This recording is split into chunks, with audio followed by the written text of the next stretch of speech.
Bhagavate Vasudevaya. Hare Krishna, dear devotees. Want to seek the blessing of Radha Madhav, Radha Shamsundar, Krishna Balaram, Bal Gopal, Nrsimhadev Bhagavan, Jagannath Baladev, Subhadra Gaunitai, Tulsimani, Haridas Thakur, Guru Parampasya Prabhupada, Guru Maharaj, and the assembled devotees. So, Hare Krishna, everybody. Thank you for joining today. We wanted to continue with the 11th canto, Srimad Bhagavatam, chapter number 6, which is the Yadu dynasty retires to Prabhash. This chapter describes how Brahma and other demigods, after offering prayers to Lord Sri Krishna, requested the Lord to return to his own abode, and how Uddhav, anticipating separation We from... can't see the literature. We can only see the chapter in 6. Okay, thank you. Thank you for pointing that out. Let's see if I can... Is that better? Yes. Okay, Yeah. good. Thank you. Thank you. So, so Lord Brahma and other demigods requested the Lord to return back to his spiritual world. And Uddhav, anticipating separation from the Supreme Lord, was distressed and prayed to Sri Krishna that he might accompany him on his return to that abode. Desiring to see Sri Krishna in his human-like form, which enchants all the worlds, the Gandharvas, Apsaras, Nagas, Rishis, Pitas, Vidyadharas, Kinnaras, and the other demigods, all headed by Brahma, Shiva, and Indra, arrived at the city of Dwaka. Covering the body of Krishna with flower garlands from the Nandana gardens of heaven, they praised him with statements about his transcendental power and qualities. So the devatas met him in Dwaka. Advanced mystic yogis striving for liberation from the severe bondage of material work meditate with great devotion upon your lotus feet within their hearts. As the supreme superintendent of Maya, you appear to be situated in the interaction of the modes of nature. However, you are never affected by material activities. Yeah. He's in charge of Maya, but he's not affected by Maya. In fact, you are directly engaged in your own eternal spiritual bliss. And thus, you cannot be accused of any material infection. Those whose consciousness is polluted by illusion cannot purify themselves merely by ordinary worship, study of the Vedas, charity, austerity, and ritual activities. Our Lord, those pure souls who have deployed a powerful transcendental faith in your glories, achieve a purified state of existence that can never be attained by those lacking such faith. Your self-controlled devotees, desiring to cross beyond the material kingdom of heaven to achieve opulence equal to yours. Hmm.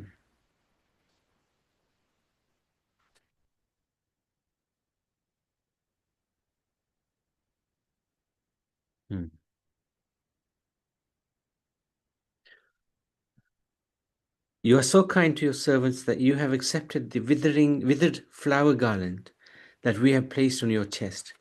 And you are so merciful that you neglect your eternal consort, Lakshmi, and accept our offerings as most excellent worship. This is the thing about the Lord.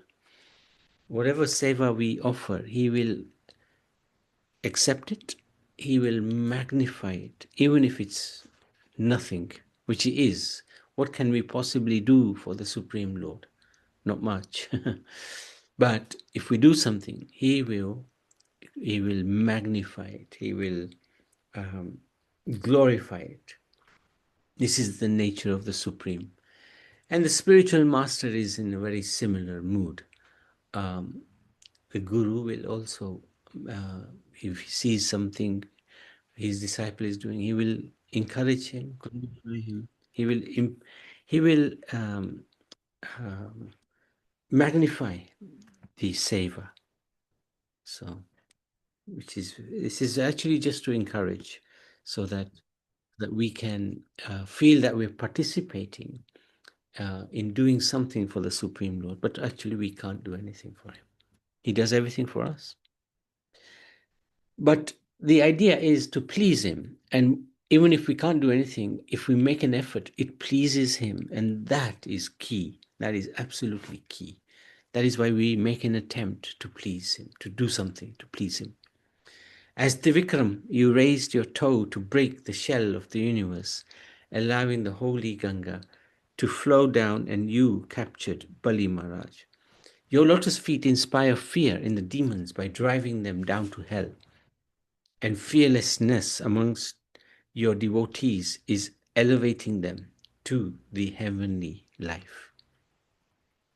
All of the great demigods, beginning with Brahma, are embodied living entities, struggling painfully with one another under the strict control of your time factor. You are the cause of the creation, maintenance, and destruction of this universe. As time, you regulate the subtle and manifest states of material nature and control every living being. Time is the destroyer of all worlds. The original Purush avatar, Mahavishnu, acquires his creative potency from you, because Vishnu is regarded to be an incarnation of Krishna. Sometimes people say it the other way around. We don't argue too much because it's one and the same person, Vishnu, Krishna. But actually, the revealed scriptures explain. And which scriptures are we talking about? The Bhagavad Gita, the Srimad Bhagavad Puran, which we are studying now, and the Brahma Samhita especially describe how Krishna is the original, Ishvara Parama Krishna. So, Satchidananda, Nadir Adir Govinda, Sarva Karana Karanam. He is the cause of all causes, even the cause of Vishnu. Thus, with infallible energy, he impregnates material nature, producing the Mahat Tattva, and from which the primeval golden egg of the universe is produced. You are living with 16,000 exquisitely beautiful, aristocratic wives. Even by your messages of eager conjugal love, even by their messages of eager conjugal love, they are completely unable to disturb the mind and senses of your Lordship. Performers of fruitive sacrifices and yogis desiring mystic power contemplate the lotus feet of Lord Shri Krishna to attain their materialistic objectives.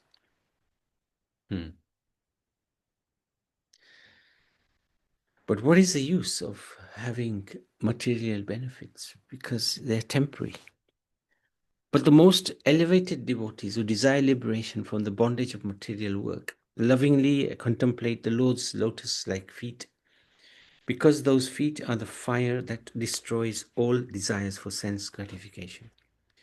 What cannot actually purify the mind by ordinary worship, penance, and other such processes? Yes, mind is very hard to purify, very hard to control. Not possible to control so easily. One can purify the mind, however, which is contaminated by sense gratification, only through mature faith in the moral goodness, which arises by hearing the glories of Krishna.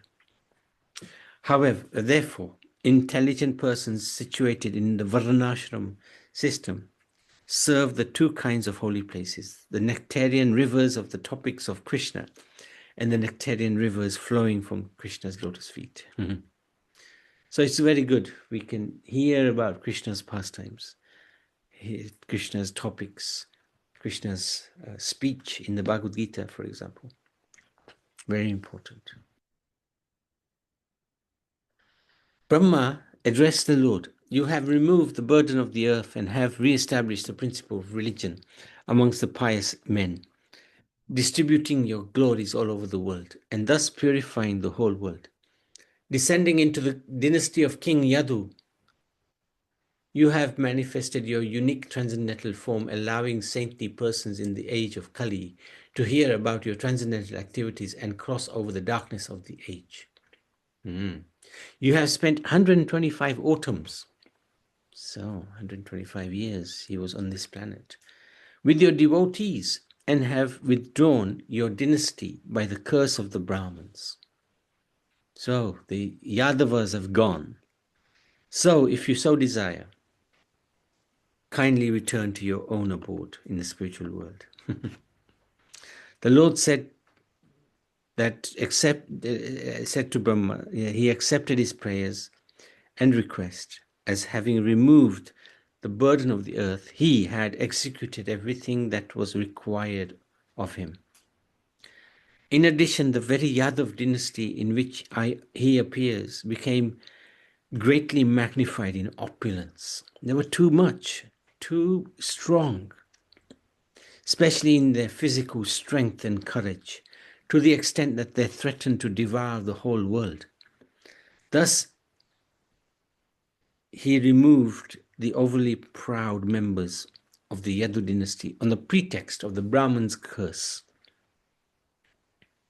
The Lord also said that when this annihilation is finished, he will visit Brahma's abode en route to Vaikuntha.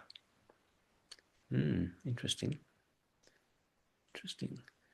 Thus addressed by the Lord of the universe, the self-born Brahma fell down in obeisances at the lotus feet of the Lord, surrounded by all the demigods.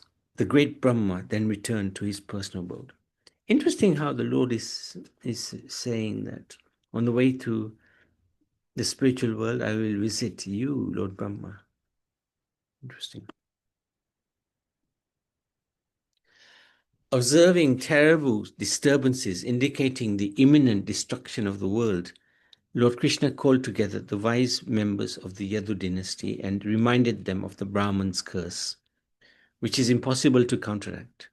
The Lord convinced them to go to Prabhash Tirth, where they could save themselves by bathing at Prabhash Kshetra, by offering sacrifice there to Prasate, the forefathers and demigods, by feeding the worshipable Brahmins with various delicious foodstuffs, and by bestowing opulent gifts upon them as the most suitable candidates for charity. The Lord gave an example of power of these holy places. Once the moon was afflicted with consumption because of the curse of Daksha. So the moon kept getting smaller and smaller. Just by taking bath at Prabhashetta, the moon was immediately freed from this sinful reaction and again resumed the waxing of his phases. The Yadus, in obedience to Krishna's desire, prepared to journey to Prabhash.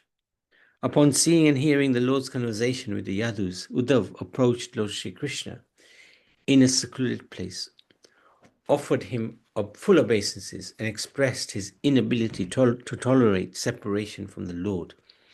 Now, Uddhav was always with the Lord, constantly, and the Lord always would seek his advice on every aspect of his life on this planet. So Uddhav was very close to the Lord. And he was thinking, the Lord is going to go, I want to go with him. Can't tolerate separation from him.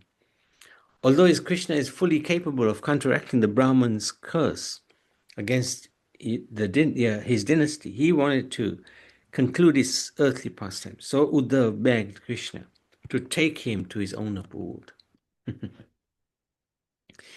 If one tastes the nectar of Krishna's pastime with his ears, one loses all hankering for other things. Persons who engage constantly in Krishna's service while eating, sporting, sleeping, sitting, etc., cannot tolerate separation from Krishna. They honor all kinds of remnants from Sri Krishna and thus conquer the Lord's illusory energy. Peaceful members of the renounced order attain Brahmalok after exhaustive and painful exertion. Whereas the devotees of the Lord simply discuss Lord Krishna amongst themselves, chant and remember his various pastimes and instructions, and thus automatically cross beyond this insurmountable material energy. Sukadev Goswami said, O King Parikshit, thus addressed the Supreme Personality of Godhead, Krishna. The son of Devaki began to reply confidentially to his dear, unalloyed servant, Uddhav. Chapter 7, Lord Krishna instructs Uddhav. Krishna replied to Uddhav's prayerful entreaty that he be allowed to return with him to his abode. Krishna advised Uddhav to take to the renounced order of sannyas. When Uddhav showed interest in more elaborate instructions, the Lord described the Avadut's account of the 24 spiritual masters. Wow. Very good. So, after hearing Uddhav's prayerful request to be taken back with him to the spiritual world, Lord Krishna informed him that he was indeed desirous of returning to his own personal abode, because the purpose of his descent had been successfully fulfilled. Thus, Lord Brahma, Lord Shiva, and all the planetary rulers are now praying for him to resume his residence in Vaikuntha. Due to the Brahman's curse, the Yadu dynasty will certainly perish by fighting amongst themselves. And on the 7th day from today, the ocean will rise up and inundate the city of Dwaka, and the misfortunes of Kali Yuga would soon beset the earth. So he's done his job, but now the job of Kali will start. Krishna will allow that to take place because it's the natural cycle of the universe. He won't interfere with the natural cycle. He thus advised. Yes, Paul. Hare Krishna. Was this a cross given? By the Brahmins. On what happened was, one of the sons of Krishna, Samba, pretended to be pregnant, and he went to the Brahmins and asked them, is this child going to be male or female? And the Brahmins became very angry because they knew that this Samba was fooling them around. So they cursed him. They cursed that this, what will come out of your stomach will be the cause of destruction of the Yadu dynasty. And what came out was a iron rod came out. And then what they did, the iron rod came out of the stomach of Samba, and then they, King Ugrasen, he found out about what all, they told him what was going on. So they made that into dust and they put it in the river, in the sea, thinking that it will then disappear. But actually what happened, it came onto the land, that dust, and grew into weapons. It grew into like very strong weapons, and they used, and then we'll see how the Yadu dynasty destroy each other with those weapons. It had to happen because otherwise the Yadu dynasty was too strong, and Kali had to enter. It was time for Kali to enter. And Kali to enter. Yeah. Thank you, Prabhuji. Thank you. Thank you. Due to the Brahman's curse, the Yadu dynasty will certainly perish. On the 7th day from today, the ocean will rise and inundate the city of Dwaka, and the misfortune of Kali Yuga would soon beset the earth. He thus advised Uddhav to take up sannyas by fixing his mind upon him and establishing himself in theoretical and realized transcendental knowledge. The Lord further instructed Uddhav that while remaining untouched by contamination and compassionately disposed to all beings, he should begin wandering throughout this temporary world, which is simply the combined manifestation of the Lord's illusory energy and the imaginations of the living entities. So he's advising him to preach, to talk about Krishna, Take sannyas. Don't get attached to any family.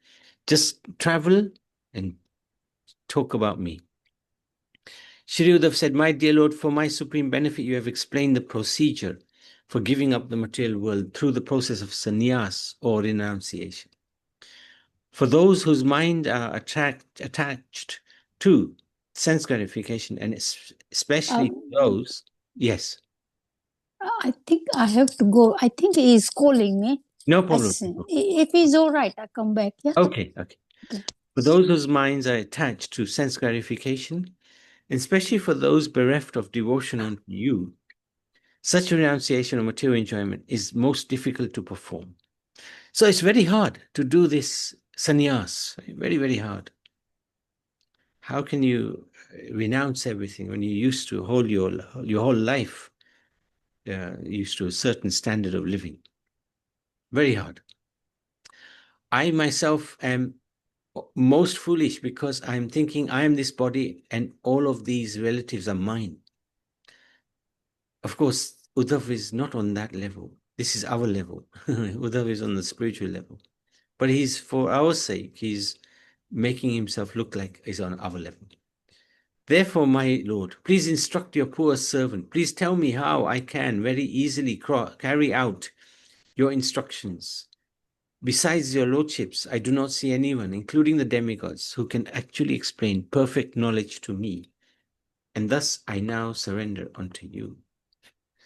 So, Supreme Lord replied, generally, those human beings who can expertly analyze the actual situation of the material world are able to raise themselves beyond the inauspicious life of gross material gratification. Thus, sometimes one acts as one's own instructing spiritual master. Usually the spiritual master is outside, either Dikshit or yeah, it's okay. Okay. Dikshit or is instructing, Shiksha. But we can also sometimes be our own spiritual master, instructing spiritual master, Shiksha, through our experiences. In this world, there are many kinds of created bodies, some with one leg, others with 2, 3, 4, or more legs, and still others with no legs. But of all these, the human form is actually dear to me. Although I can never be captured by ordinary sense perception, those situated in human life may use their intelligence and other faculties of perception to directly search for me. In this regard, sages cite a historical narration concerning the conversation between the greatly powerful King Yadu and an Avadut. So who's an Avadut? Avadut is somebody who just wanders around, not caring for anything. Very renounced person. Selfish. King Yadu, sorry? Selfish. Selfish. They don't want to know anybody else. No. Not selfish. Not selfish. Oh. Not at all. Very renounced, very advanced. Oh, I see. Okay. Very knowledgeable. Like King Jat Bharat. Jat Bharat was like Jat Bharat. Yeah. He was very clever. Yeah. Okay. Thank you. Sorry, Prabhuji. That's okay. No problem. The son of Yayati, Maharaj Yadu, once inquired from a Avadut who was traveling about here and there in great transcendental ecstasy and was acting unpredictably, just like someone who has become haunted by a ghost. So Avadut, their characters are very different. They can do unpredictable things. The king inquired from the holy man about the cause of his wandering and his ecstatic condition, stating, generally, human beings work hard to cultivate religiosity, economic development, sense gratification, and also knowledge of the soul. And their cruel motive is to increase the duration of their lives, acquire fame, and enjoy material opulence. You, however, although capable, learned, expert, handsome, and most eloquent, are not engaged in doing anything nor do you desire anything. This is a pretty high level of consciousness and renunciation. He's very capable, but he's not willing to waste his energy. The Brahman said that with his intelligence, he took shelter of 24 spiritual masters. Having gained transcendental understanding from them, he now can wonder about the earth in a liberated condition, having learned the following from his gurus. So who are these 24 gurus? We're going to list them out. He's learned so many things from so many places. And it shows us how we can also learn. And we should always be learning, especially we should be learning from our mistakes. So what did he learn from his gurus? First guru, earth. A sober person should never be distracted from progress on his path, even if he is harassed by other living beings, because they act helplessly under the control of God. So even if we are being harassed, we don't let it worry us too much, because ultimately, they're acting helplessly. Like the mountain and trees, he should dedicate himself to the service of others. And the earth also does the same. Right? Earth dedicates itself to the service of others. Air, another guru. A transcendentalist may be surrounded by innumerable material objects possessing good and bad qualities. But like the wind, he should never be entangled by them. So we may have things around us which are good and bad. Let's not worry about them. When the wind carries different aromas, it never mixes with them. The sky, through the sky, though the sky extends everywhere and everything rests within it, it does not mix with anything. The soul and the supersoul have the same quality. The sky is never implicated or affected by the blowing action of the wind. In the same way, the living entity is never affected, though it may enter a body of material elements. So yes, we are in this body, but we, the spirit soul, are completely spiritual. So whatever's happening through this body is temporary, but it's not affecting the Atma. But we, because we've identified, the Atma is identified with the body, we are thinking, I'm happy, I'm sad, etc. So the next guru, water. The saintly person is like water because he is free from all contaminations, gentle by nature.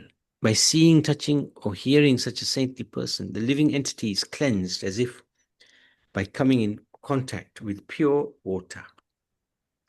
Fire. Even if a saintly person eats contaminated food by chance, he is not affected, like the fire that burns up contaminated substance that are offered to it. So saintly person, he's got a strong fire of digestion, which destroys this contaminated food. The moon. Though the moon waxes and wanes, it is not affected by this change. Similarly, the living entity is not affected by the changes of the body from birth to death. That's a nice example.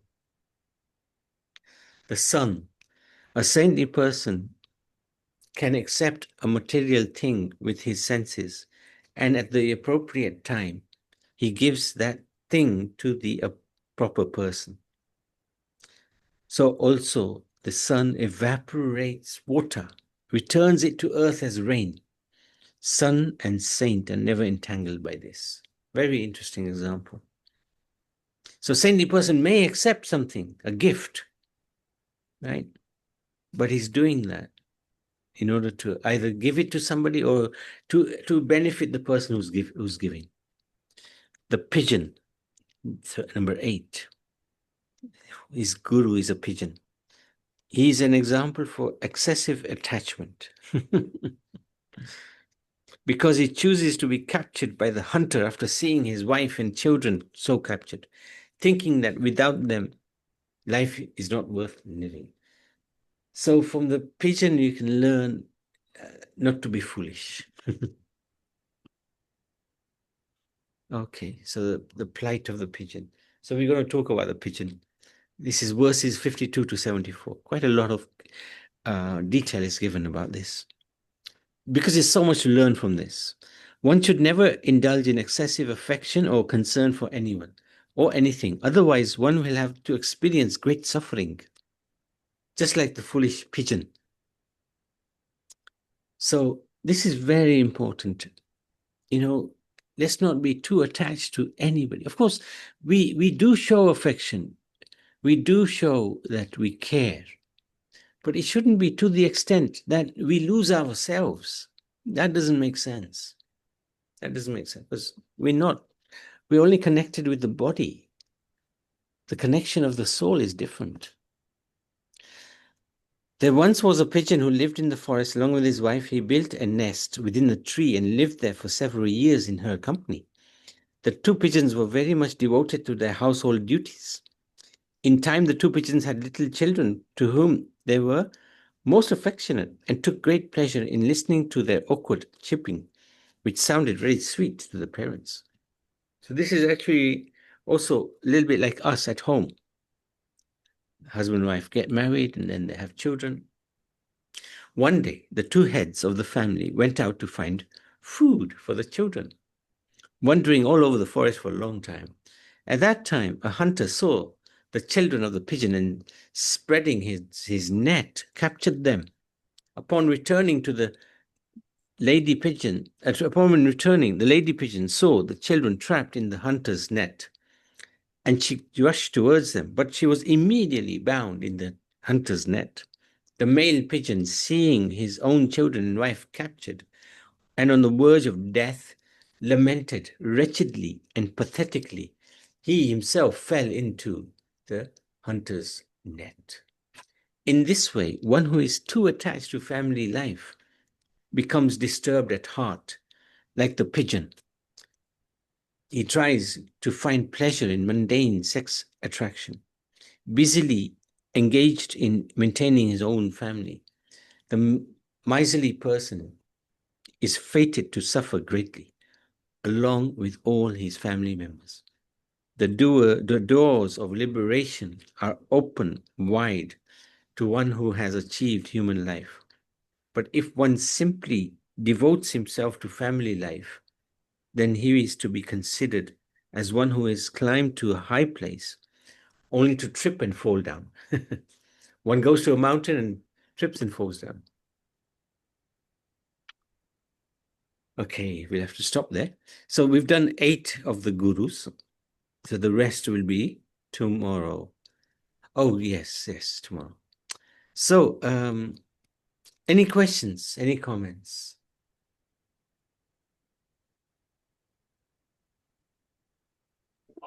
Just one question. Sure. Here it says that Krishna, one is on living this material world, he goes to Brahma before he goes to Vaikuntha. Yes. But they mention Vaikuntha, not Golok Vrindavan. because they're thinking of Vishnu, isn't it? Yes, it is. I think sometimes they use those terms interchangeably. So they say Vaikuntha, but actually, as you said, Krishna comes from Golok Vrindavan. So the destination is Golok Vrindavan. But they may use interchangeably Vrindavan for Golok Vrindavan, Vaikuntha for Golok Vrindavan. So I think that's what's happened here. They're just using Vaikuntha, but actually they mean Golok Vrindavan.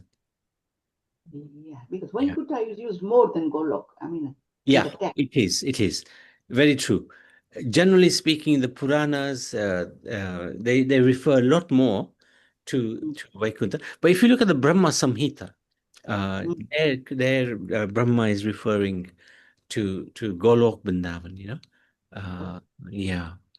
Okay. That's right. Very good point. And I was thinking exactly the same point, that is Vaikuntha is mentioned, but he's actually from Golok. So, yeah.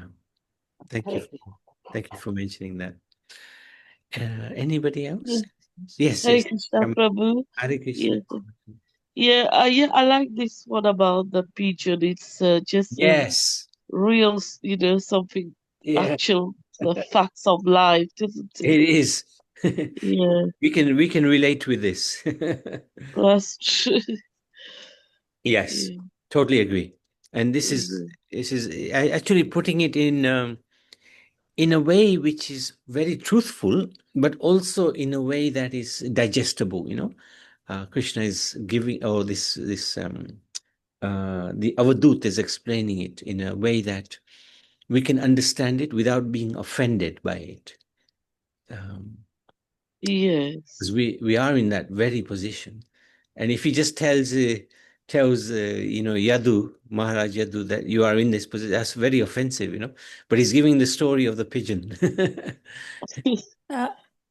Yes. Hare Krishna. True. Finish, Mataji?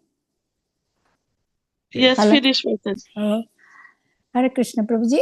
I'm saying the same thing what Mataji said, that the pigeon story was very nice. But in this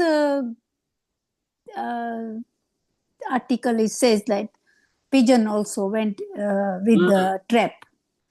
Correct. But similar, not similar, but it was opposite with the Gajendra. When Gajendra was drowning, all the wife and the children went away, and they let him go. They said, "We're not going to help you." but in this, it went. I mean, it is true. If something happens in our family, definitely we will all think about it. Oh, my children is gone, my wife is gone. What am I going to do here? But with a human being, it is still different. I don't know, we will sacrifice or not sacrifice. Yes, exactly. And this is guiding us. Yeah, that's right. And the Gajendra, you see here, the pigeon is the father, whereas Gajendra was the one caught. So if the pigeon father was caught, would the wife also run towards the net? Would the children run towards the net? We don't know. Don't know. Yeah, I don't know. We don't know. So, but usually when somebody is responsible, like the father or the mother, children are concerned, there is that great affection. Yes. Naturally, right? Naturally, if something happens to our old children, we will, husband and wife, both will run for it. That, oh my God, children are in trouble. And that's what this is saying. We have to be very careful, because we have to understand that relationship is based on the body, and it's temporary. But we have a permanent relationship with the Lord. Yes. We are forgotten. So we are forgotten. This is waking us up, basically. Yes. Thank you, Prabhuji. Hare Krishna. Thank you so much. Thank you. Okay, so let's stop there. Srimad Bhagavad Puran ki jai.